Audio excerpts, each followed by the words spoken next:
क्या आप जानते हैं कि परमेश्वर हर रोज आदम और हवा से मिलने के लिए अदन की वाटिका में आया करता था। आदम और हवा वो लोग थे जो परमेश्वर के साथ बातें करते थे, परमेश्वर के साथ चलते फिरते थे। पर जब आदम और हवा ने पाप किया तो सब तहस नहस हो गया। अब क्योंकि आदम और हवा के अंदर पाप आ चुका था, इसलिए परमेश्वर उनके साथ सहभागिता, उनके साथ समय नहीं बिता सकता था। आदम और हवा के पाप करते ही परमेश्वर उन्हें अदन की वाटिका से बाहर निकाल देता है। आदम और हवा को वाटिका में दोबारा दाखिल होने से रोकने के लिए परमेश्वर ने अदन की वाटिका के पूर्व की ओर करूबों को यानी स्वर्ग दूतों को और चारों ओर घूमने वाली ज्वालामय तलवार को भी नियुक्त किया। अदन की वाटिका इस धरती पर ही थी और इसीलिए परमेश्वर ने अदन के दरवाजों पर स्वर्ग दूतों को नियुक्त किया ताकि आदम अदन की वाटिका के अंदर परमेश्वर की हजूरी में जा ना सके। अदन की वाटिका के दरवाजों की रखवाली करते वो स्वर्गदूत परमेश्वर और इंसान की जुदाई की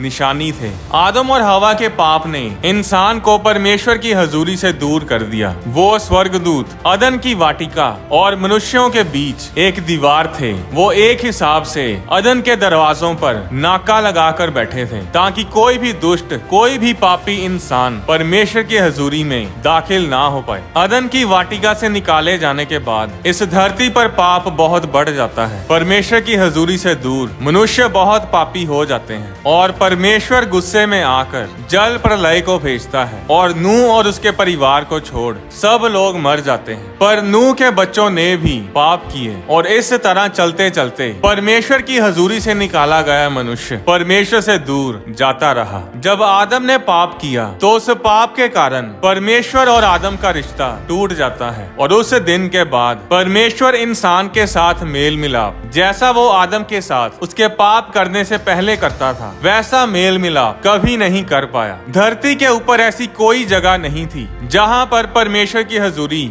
हमेशा के लिए रहती थी। ऐसी कोई जगह नहीं थी जिसके बारे में कोई ये बोल सके कि यहाँ जाओ, वहाँ जाओ, आपको परमेश्वर मिलेगा या तुम परमेश्वर से बात कर पाओगे। धरती के ऊपर परमेश्वर का कोई एड्रेस, कोई पता नहीं था। आदम और हवा के पाप करने पर परमेश्वर का आत्मा उन्हें छोड़कर चला जाता है और फिर कभी भी आदम और हवा के अंदर नहीं आया। अब धरती के ऊपर ऐसी कोई जगह नहीं थी जहाँ पर परमेश्वर की हजूरी थी। परमेश्वर इंसान के अंदर भी समा नहीं सकता था क्योंकि सब लोग पापी पैदा होते थे। पर निर्गमन अध्याय 25 उसकी 8 आयत में परमेश्वर मूसा से बात करता है और उसे बोलता है कि इजरायली लोग मेरे लिए एक पवित्र स्थान बनाएं कि मैं उनके बीच निवास करूं। और इस तरह परमेश्वर की आज्ञा के अनुसार मिलाप वाला तंबू बनाया गया। पर क्या आप जानते हैं कि उस मिलाप वाले तंबू में भी पर्दे लगाए गए ताकि कोई भी इंसान परमेश्वर की हजूरी में जा ना सके। वो पर्दे परमेश्वर और मनुष्य के बीच एक दीवार की निशानी थे।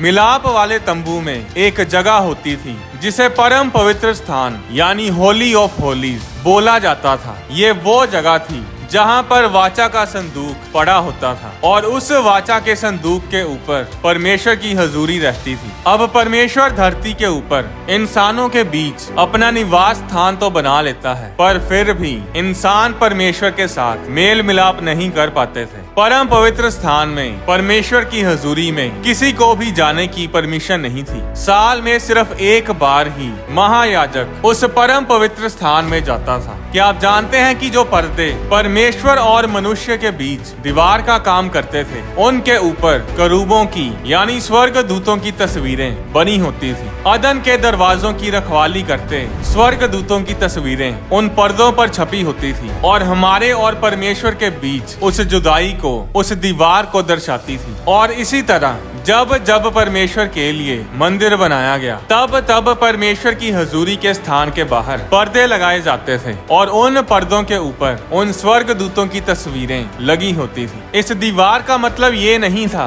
कि परमेश्वर लोगों से प्रेम नहीं करता। ये दीवारें, ये पर्दे परमेश्वर ने हमारी सुरक्षा के लिए ही लगाए थे। बाइबल बताती है कि अगर कोई परमेश्वर की आज्ञा के बिना तैयारी किए पाप की स्थिति में ही परमेश्वर की हजूरी में चला जाता था तो वो मर जाता था। हमारा परमेश्वर एक पवित्र परमेश्वर है और वो पापी मनुष्य के अंदर नहीं रह सकता और इसीलिए परमेश्वर ने अपने आप को मनुष्यों से अलग रखने के लिए पर्दे लगवाए। पर क्या आप जानते हैं कि जब यीशु मसीह ने क्रूज पर अपनी जान दी तो मंदिर का पर्दा ऊपर से लेकर नीचे तक फटकर 2 टुकड़े हो गया। मरकुस अध्याय 15 उसकी 37 और 38 आयत में लिखा, तब यीशु ने बड़े शब्द से चिल्लाकर प्राण छोड़ दिए और मंदिर का पर्दा ऊपर से नीचे तक फटकर 2 टुकड़े हो गया। उस पर्दे का फटना कोई आम बात नहीं थी। वो स्वर्गदूत जो उन पर्दों पर छपे थे, जो परमेश्वर की हजूरी में जाने के रास्ते को रोक कर बैठे थे, यीशु मसीह की कुर्बानी के कारण परमेश्वर ने उस पर्दे को फाड़ डाला, उन स्वर्गदूतों को हटा डाला। आदम के पाप करने के समय से चलती आ रही परमेश्वर और मनुष्यों की जुदाई उस दिन खत्म हुई। आज जो लोग मसीह में हैं, उनके लिए परमेश्वर से कोई जुदाई नहीं है, कोई दूरी नहीं है और कोई श्राप नहीं है। हर दीवार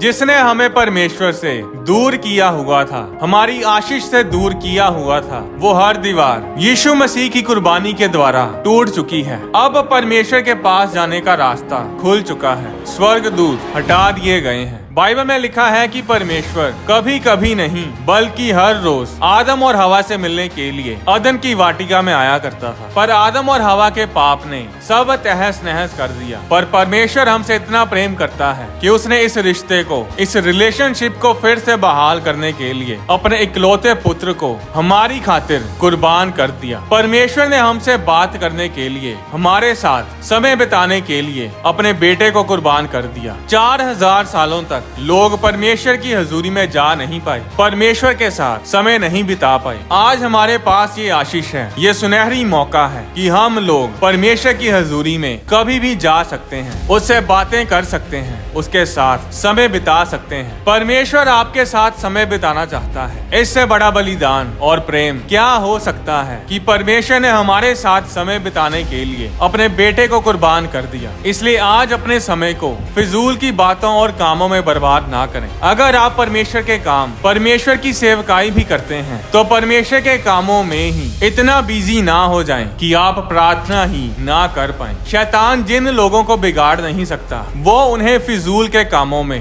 बिजी रखता है ताकि वो कभी भी परमेश्वर की हजूरी में समय ना बिता सके। अगर आज हमारे पास ये गोल्डन अपॉर्चुनिटी है कि हम इस दुनिया को बनाने वाले परमेश्वर की हजूरी में जा सकते हैं, हमारे पास उसकी हजूरी में जाने का परमिट है, तो इस सुनहरी अवसर को व्यर्थ ना जाने दे। परमेश्वर हर रोज इंतजार करता है आपसे मिलने का, आपसे बातें करने का, जिस तरह वो आदम और हवा से करता था। इसलिए हर रोज प्रार्थना करने का, परमेश्वर की हजूरी में जाने का समय जरूर निकालें। आप बाइबल के मैसेजेस को और वीडियोस के अपडेट्स अपने फोन पर पाने के लिए हमारे टेलीग्राम चैनल को ज्वाइन कर सकते हैं। आप अपनी डोनेशन बैंक अकाउंट के जरिए और QR कोड को स्कैन करके भी भेज सकते हैं। परमेश्वर आपको आशीष दे।